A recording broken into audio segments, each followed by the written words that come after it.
그 지적재산권법을 선택할 것인가 아니면은 다른 과목을 선택할 것인가인데 첫 번째는 제 개인적인 생각으로는 지적재산권법도 이제 시험을 위해서는 굉장히 나쁘지 않은 선택이라고 생각을 합니다. 어쨌거나 법과목이란 특성상 사실은 과목별로 점수 차이가 사실 크게 어렵고 선택 과목 같은 경우에 그래서 이제 상대적으로 공부할 범위가 다른 과목에 비해서 그렇게 많지 않은 지적재산권법을 선택하는 것도 나쁘지 않은 선택이라고 생각을 해요. 물론 이제 그 흔히 제일 많이 선택하는 다른 과목들도 있는데 물론 그것도 나쁘지 않은 선택이라고 생각을 합니다.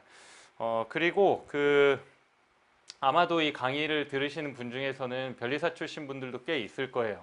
변리사 출신 분들도 꽤 있을 텐데 실제로 시험 문제를 보시면 아시겠지만은 저작권법 부분만 하시면은 특허 같은 경우에는 변리사 출신 분들은 훨씬 더 수월한 건 사실입니다.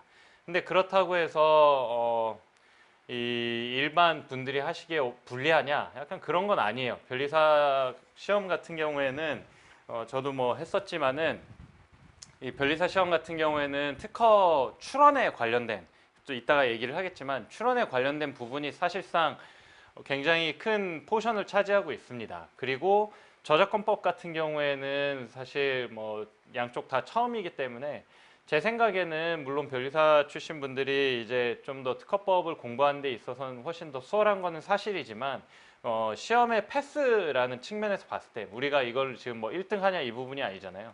시험의 패스라는 측면에서 봤을 때는 저는 생각에는 뭐 둘 다 무난하다 생각을 합니다. 자, 그러면은 이제 뭐 지금 시기가 제가 지금 이걸 찍고 있는 시기가 이제 지금 8월 말입니다. 8월 말이고 이제 슬슬 뭐 이미 사실은 먼저 시작한 분들도 있죠. 이제 슬슬 이제 그 변호사 시험에 대해서 이제 좀 박차를 가하는 시기인데 우선은 지금 시기에 이 과목을 빠르게 회독하시는 건 저는 되게 좋은 선택이라고 생각해요. 물론 더 이제 내년에 들으시는 분들도 있겠죠. 이제 변호사 시험 기출이라든지 이런 부분에 대해서는 제가 올해 하반기 내에는 이제 제가 좀 오랫동안 이제 여러 가지 사정으로 못 내긴 했는데 올해 하반기 내에는 이제 답안이라든지 이런 부분들을 책으로 빨리 낼 예정입니다. 네, 그래서 우선은 특허랑 저작권법에 대해서 정말 간단하게 개괄을 하고 시작을 하도록 할게요.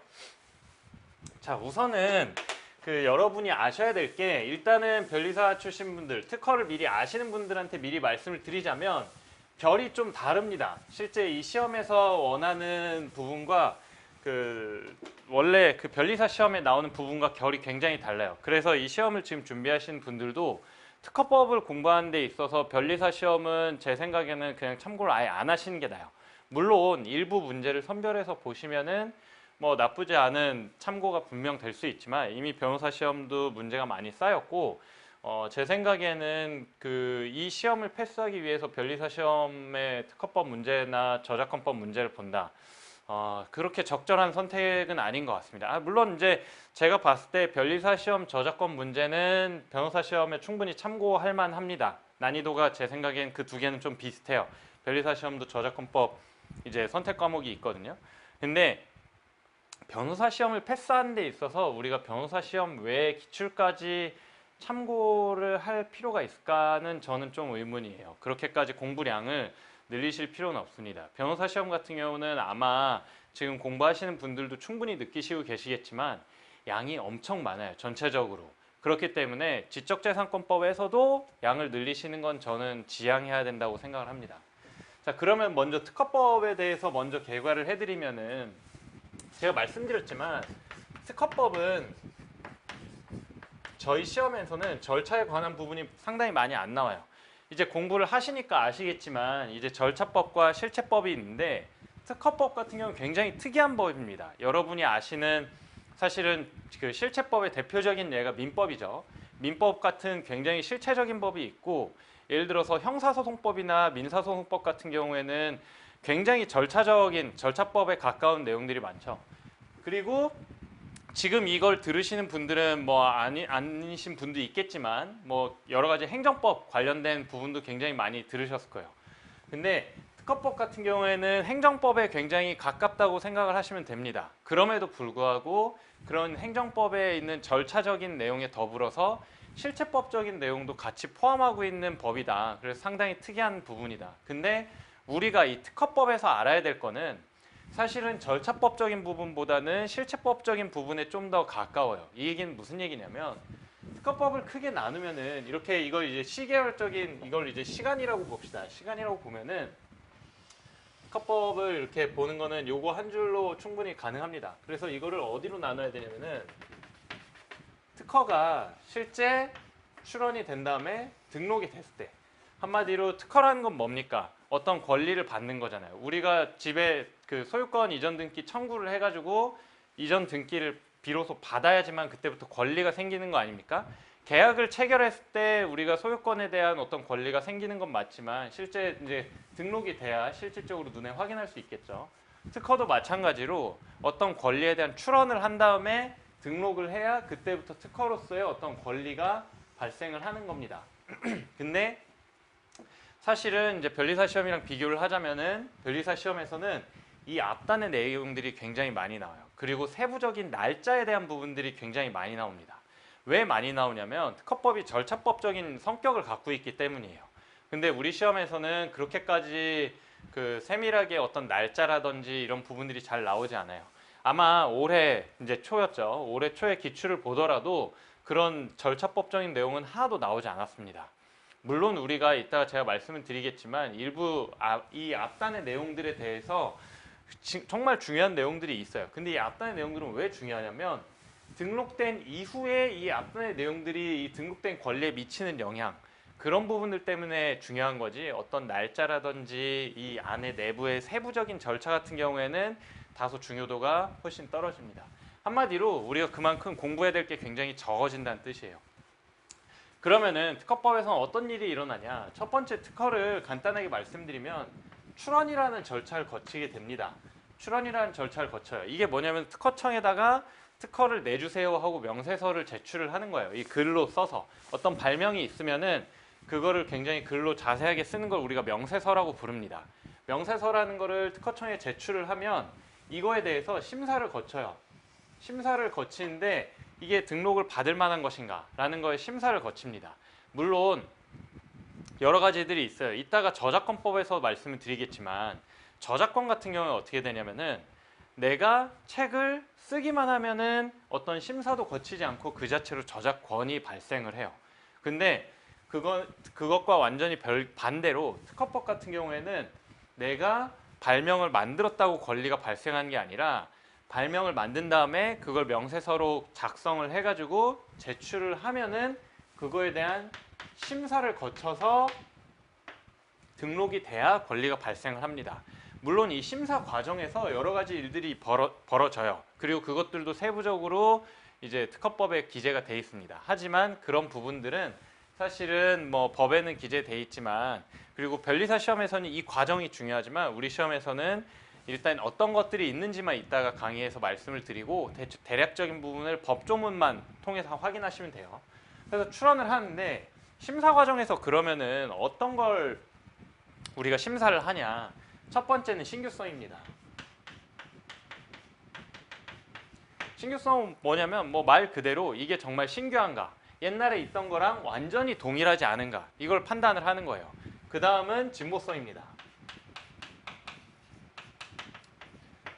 이거는 이제 신규성보다는 좀 더 다른 이게 정말 등록을 시켜서 권리를 줄 만큼 뭔가 진보된 얘기인가.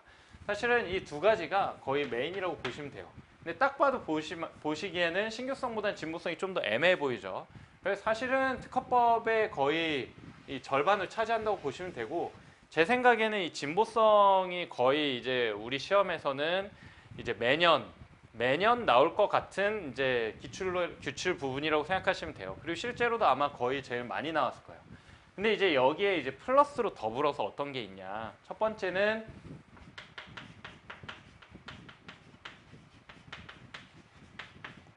선출원주의라는 게 있습니다. 이건 뭐냐면은 말 그대로예요. 앞서 출원된 주의. 그러니까 제일 먼저 출원된 애만 등록을 받을 수 있다는 거예요. 근데 얘는 이제 신규성이랑 사실상 거의 동일합니다. 그리고 여기에 플러스로 확대된 선출원 주의가 있는데 이 부분은 이제 강의를 하면서 말씀을 드릴게요. 이게 이제 이런 요건들이 충족이 돼야 등록이 된다고 보시면 됩니다. 근데 제가 아까 앞단에선 별로 중요하지 않다고 말씀을 드렸어요. 근데 이걸 지금 제일 중요하다고 말씀드린 이유는 자 이렇게 이런 요건들을 갖춰서 등록이 돼요. 등록이 되면은 여기에 대해서 어떤 일이 벌어지냐. 일단 첫 번째는 뭐가 있겠습니까? 이 사람이 권리를 가지고 어떤 일들을 할 수 있는지가 문제가 되는 겁니다. 그래서 여기서 첫 번째로 나오는 게 특허 침해예요. 결국에 우리 이 지적재산권법 시험에서는 특허든 저작권이든 이 침해, 우리가 이 권리를 가지고 침해를 물을 수 있을 것인가, 그리고 우리가 이 권리의 침해에 대해 물을 수 있다면 상대방의 입장에서는 이 침해에 대해서 항변을 할 수 있을 것인가, 어떤 항변을 할 수 있을 것인가를 묻는 겁니다. 그래서 결국에는 그 민사소송법에서나 뭐 아니면은 형법에서나 한마디로 특히 민소죠. 민소 기록에서도 뭐가 제일 중요합니까? 어떤 구성 요소를 어떤 거를 내가 주장해야 되고 어떤 걸 상대방이 반대할 수 있는가 이런 얘기죠. 이 공방에 대해서 잘 생각하시면 돼요. 첫 번째로 이 사람이 특허 침해를 물으려면요. 몇 가지 요건이 있습니다. 첫 번째는 유효한 특허권이 있어야 돼요. 유효한 특허권은 여기에 발생을 하겠죠. 그 유효한 특허권이 있다면은 적법한 보호 범위에 해당해야 됩니다. 근데 이 권리에 대해서 어떤 보호 범위가 발생하는가 이거에 대해서 판단하는 것이 구성요소 완비의 법칙이에요.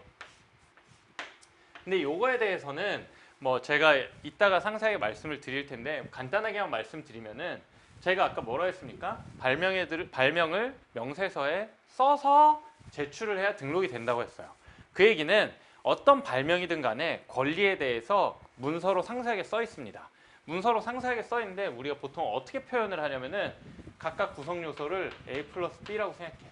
그러니까 무슨 얘기냐면 이런 발명을 우리가 특허 출원을 할 때는 명세서에 이런 자전거라고 가정을 합시다. 그러면은 이런 자전거를 만약에 명세서에 쓴다고 하면은 핸들이라는 요소가 있고, 그리고 이 몸체 샤시가 있고, 그리고 앞바퀴와 뒷바퀴가 있는 자전거 이렇게 쓰는 거예요. 그러면 이걸 뭐라고 표현하냐면 A 플러스 B 플러스 C라고 우리는 표현합니다. 뭐냐면은 각각의 구성 요소들을 명세서에 쓰는 거예요. 근데 구성 요소 완비의 법칙은 뭐냐?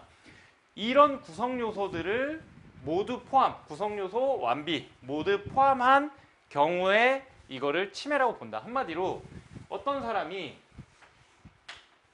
이런 자전거를 똑같이 만들면은 당연히 침해겠죠. A, B, C 다 있잖아요. 근데 여기서 만약에 핸들을 빼고 판매한다. 그럼 뭡니까? A가 없잖아요. 그럼 이거는 침해가 아니라는 겁니다. 일단 기본적인 사항은 이 정도로 아시면 돼요. 그래서 보호 범위 안에 실시해야 된다는 결국에 구성요소 완배 법칙을 우리가 가장 중요하게 볼 거고, 세 번째는 업으로서 실시해야 됩니다. 업으로서 실시는 한마디로 개인이 하는 게 아니라 이걸 뭔가 영업적으로 뭔가 영리가 꼭 아니더라도 이 단순히 개인이 가정적으로 사용하는 게 아니라는 거죠. 그 다음에 특허 제한 사유에 해당하지 않아야 됩니다. 제한 사유에 해당하지 않아야 된다는 거는 사실은 특허법에서 이 제한 사유라는 게 굉장히 협소하기 때문에 거의 의미가 없다고 보시면 돼요. 한마디로 그러면은 우리가 신경 써야 될 건 이 앞에 유효한지 그리고 보호 범위에 속한지 이렇게 두 가지라고 보시면 됩니다.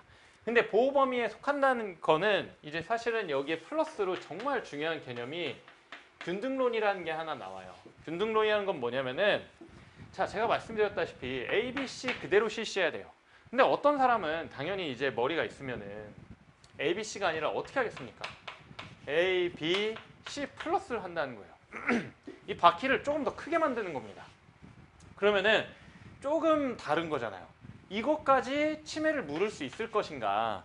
요게 구성요소 완비의 법칙을 엄격하게 한다면은 C가 아니라 C-를 하고 있잖아요. 그러면 C가 없는 거잖아요. 그러면은 침해가 아닌 건데 균등론이라는 거는 보호 범위를 조금 더 넓혀가지고 C-까지 침해를 인정해 주겠다.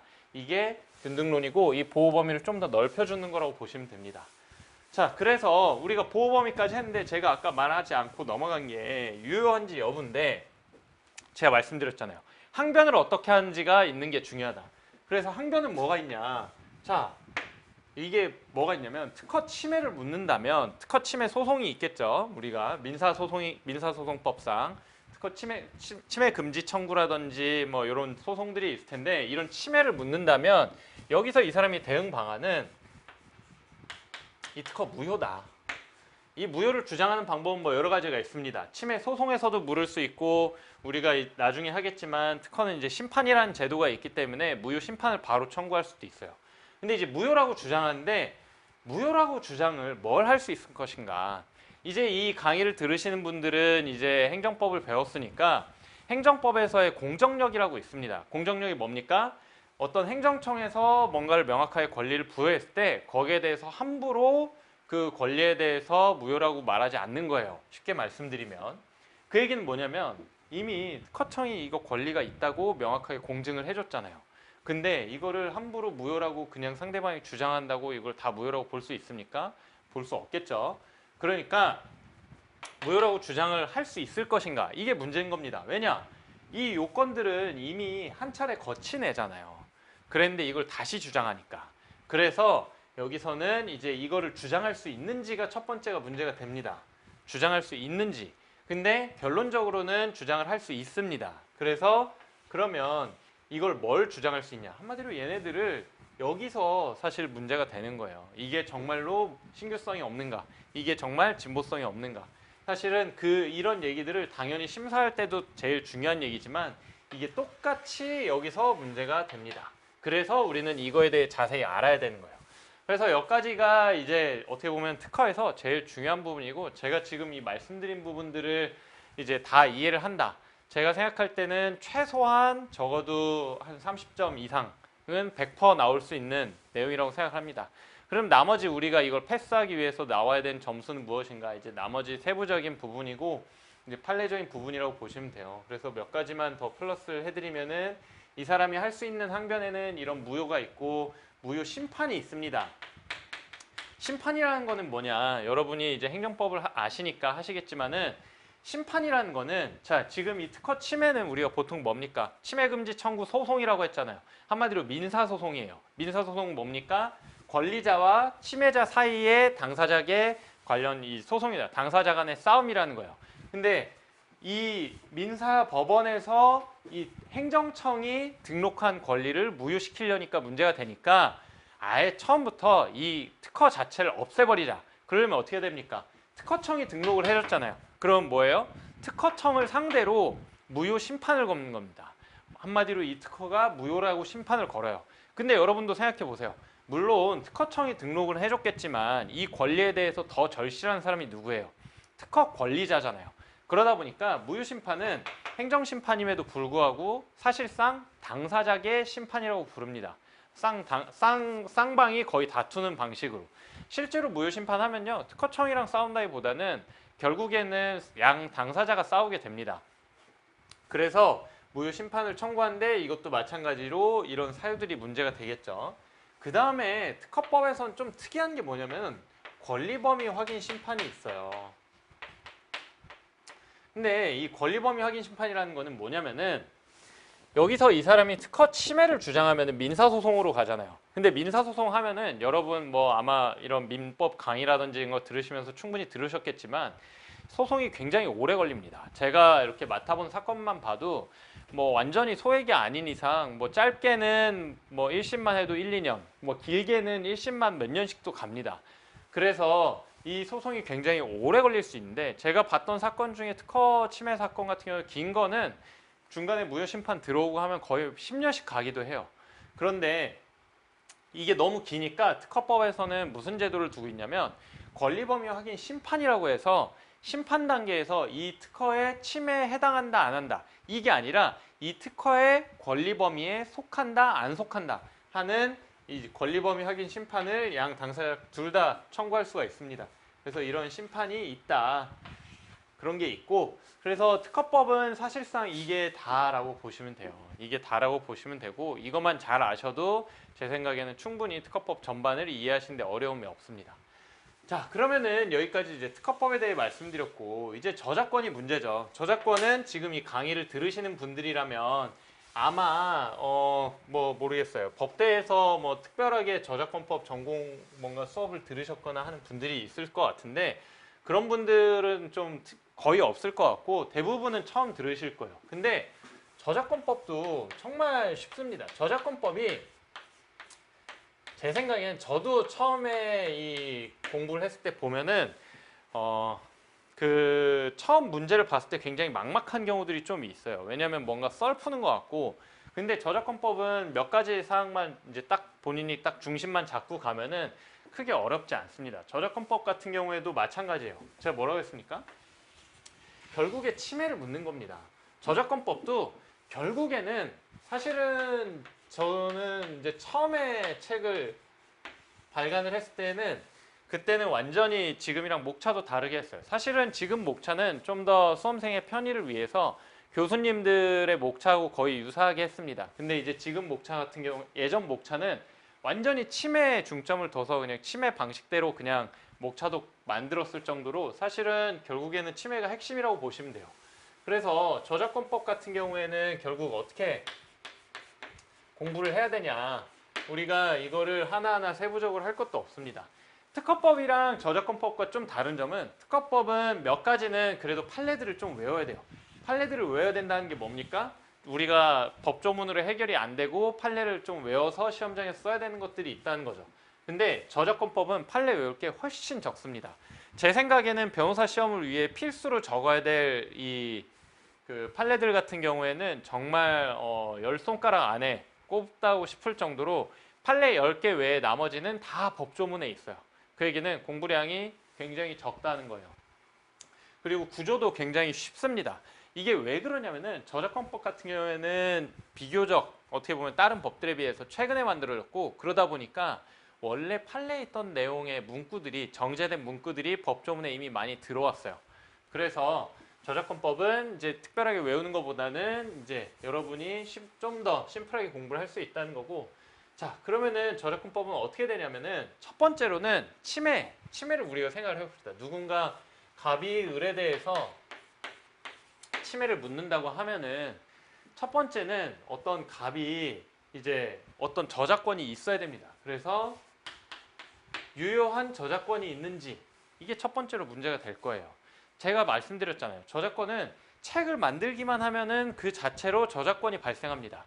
그러면은 우리가 생각할 때 어디까지 저작권이 발생할 것인가 이게 문제가 되는 겁니다. 그 다음에 이제 주관적으로 이걸 보고 뺏겼어야 됩니다. 그걸 우리는 저작권에서는 의거성이라고 불러요.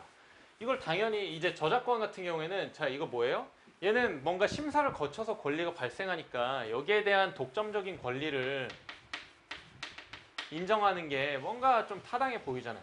근데 얘는 책을 쓰기만 해도 권리가 발생하니까 어디까지 독점적인 권리를 유지할 것인가가 문제인데 그렇기 때문에 좀 더 이거를 제한한다는 측면에서는 이걸 보고 뺏겼어야 됩니다. 특허는 보고 뺏기지 않아도 침해가 돼요. 근데 그러니까 정확하게는 권리 범위에 속해서 이걸 정지를 해야 될 수도 있어요. 그런데 저작권 같은 경우에는 보고 뺏겼어야지만 저작권 침해가 성립을 합니다. 그 다음에 물론 이제 여기서 첨언을 드리자면 이거는 양 법의 취지가 다르기 때문이에요. 여러분이 이 취지 얘기하는 게 큰 의미가 없다고 생각하실 수 있는데 적어도 이 법 공부를 할 때는 이런 취지를 어느 정도 알아야 내가 어떤 판단을 내릴 때 그걸 참고해서 그 방향으로 좀 더 잘 부드럽게 갈 수 있습니다. 특허법 같은 경우에는 산업 발전이에요. 목적에 써 있지만 산업 발전을 위한 거고 그렇기 때문에 이 연구에 대한 어떤 대가를 지급하는 측면이라고 보시면 돼요. 근데 저작권 같은 경우는 문화 향상 발전이 이 저작권법의 정확한 그 전반적인 취지라고 보시면 됩니다. 한마디로 안 보고 뺏겼으면 이 사람이 만든 것도 좋다. 그러니까 문화 향상 발전에 도움이 된다라는 취지예요. 그래서 의거성이 필요하고 그 다음 뭡니까? 그 특허법의 권리 범위와 유사하게 실질적 유사성이 인정이 돼야 돼요. 물론 이제 이것도 뭐 좀 더 파고들면 깊지만 수험적으로는 그냥 이제 주관적 요건, 객관적 요건, 실질적인 유사성이 인정이 돼야 됩니다. 여기서는 구성요소 완비의 법칙이라는 게 있잖아요. 그렇기 때문에 실질적 유사성에서도 일부 판례들을 여러분이 아셔야 될 게 있습니다. 그다음에 마지막으로 제한 사유에 해당하지 않아야 됩니다. 자, 제가 특허법에서는 이 제한이 별로 없다고 말씀을 드렸어요. 근데 저작권은 사실은 이 제한 사유가 굉장히 중요합니다. 왜냐하면 여기 같은 경우에는 등록하는 과정에서 심사를 거쳐서 등록이 된 거기 때문에 여기에 대한 제한이 별로 없는 거예요. 근데 저작권 같은 경우에는 이게 발생만으로 권리가 이제 발생하다 보니까 거기에 대해서 일부 누군가는 좀 더 자유롭게 쓸 수 있게 하기 위해서 제한 사유를 그냥 두고 있는 겁니다. 그래서 결론적으로 여기서 먼저 간단하게 한번 말씀을 드리면은 첫 번째 유효한 저작권인지 여부에서 우리가 가장 알아야 될 판례는 아이디어와 표현의 분리 판례입니다. 이게 뭐냐면은 저작권은 자, 이 특허로 생각하시면 좋은데 특허도 보면은 어떤 특허에서는 무슨 얘기를 하냐면 아이디어를 보호하는 게 아니라 아이디어가 발전을 해가지고 기술적 사상에 이르러야지만 거기에 대해서 보호를 합니다. 여러분이 머릿속에 그냥 아이디어만 가지고 있다고 아무 아이디어가 다 특허로 등록되지 않겠죠. 그것처럼 어떤 기술적 사상에 이르러야 보호를 하는데 이 저작권법도 마찬가지로 아이디어에 이른 것만 보호하는 게 아니라 아이디어가 표현에 이르러야 거기에 대해서 보호를 한다고 생각하시면 좀 더 마음이 편하실 거예요. 그래서 아이디어 표현의 법칙에 의해서 여기에 대해서 딱 봤을 때 여기에 창작성이 인정이 돼야 됩니다. 그래서 창작성에 대한 부분이 제일 저작권에서는 거의 제일 중요하다고 생각하시면 돼요. 이게 이 특허법에서의 진보성이랑 뭔가 느낌이 좀 비슷하다고 생각하시면 됩니다. 느낌이 좀 비슷하고 창작성에 대해서는 여기서 여러분이 사실 판례를 몇 가지 외워야 될 것들이 있어요. 근데 저작권 같은 경우에는 저작물이 굉장히 여러 가지잖아요. 저작물이 뭐 어문도 있을 거고, 그러니까 우리가 흔히 생각할 때 어떤 이런 책도 있을 거고, 아니면은 뭐 대표적인 예가 뭡니까? 음악이나 저작권 여러분이 제일 익숙한 게 아마 음악일 거예요. 음악이나 아니면 미술이나 그런 것도 있을 텐데, 뭐 사실은 제일 다양하게는 뭐 어떤 영상이나 이런 부분들이 있고, 그런 부분에 있어서 이 창작성을 판단하는 특유의 판례들이 있습니다. 그런 부분들을 여러분이 나중에 알아가야 될 거고, 이 의거성 마찬가지로 이 주관적인 요소다 보니까 여기에서도 판단하는 이 판례가 있습니다. 그래서 이 판례를 아시면 될 것 같고, 실질적 유사성 같은 경우에는 여기서도 마찬가지로 아이디어 표현의 법칙이 들어갑니다. 여기서는 구성요소의 완비의 법칙이 있다면 실질적 유사성은 뭡니까? 어떤 책이 있을 때 그 책에서 아이디어 부분은 빼고 실제 이 표현에 창작성이 있는 표현, 거기에 대해서 양 두 개를 비교해야 그게 실질적 유사가 있는지 안다라는 취지의 판례라고 보시면 될 것 같아요. 그래서 그런 부분들을 이제 여러분들이 여기서 판례는 한두 개만 외우시면 됩니다. 그래서 이런 부분들이 있을 거고, 사실은 제한 사유는 굉장히 많아요. 그리고 이건 되게 상세합니다. 근데 이 제한 사유들이 여러분이 아셔야 될 거는 이 대부분은 그냥 법조문에 있는 거 다 그대로 잘 쓰시면 돼요. 다만 이제 마지막에 공정 이용이라고 해서 어떤 마지막에 좀 추상적인 포괄적인 제한 사유만 이제 여러분이 판례를 좀 더 자세히 아시면 됩니다. 제가 사실 저작권 같은 경우에는 어차피 이제 특허법 강의 이후에 진행이 될 거기 때문에 좀 더 간단하게 설명을 드렸는데, 사실은 뭐 전체적인 틀은 이거와 크게 다르지 않습니다. 그래서 여러분이 공부하실 때 방법은 뭐냐면 특허법을 지금 잘 이제 공부를 하시고 여기서 어떤 게 유사하고 어떤 게 다른지를 위주로 공부를 하시면 저작권을 공부하시기 훨씬 편하실 거예요. 왜냐면은 말씀드렸지만 대부분이 법조문 안에 내용이 다 있어요. 외울 게 아니라 법조문에 있는 거 보고 그대로 거의 쓰는 수준입니다.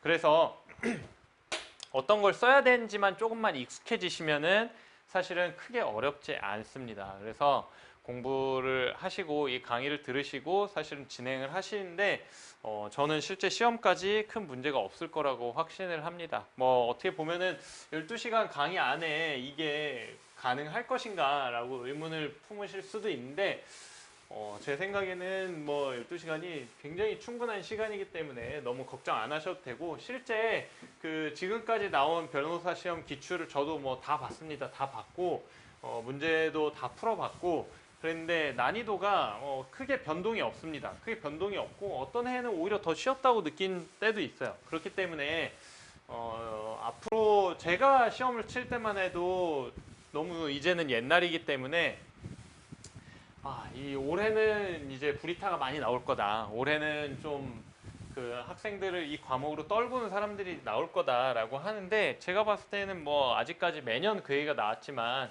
한 해도 그런 적이 없었고 그래서 올해도 이제 그렇게 나올 거다라고 생각하시고 그대로 가셔도 무방할 것 같습니다.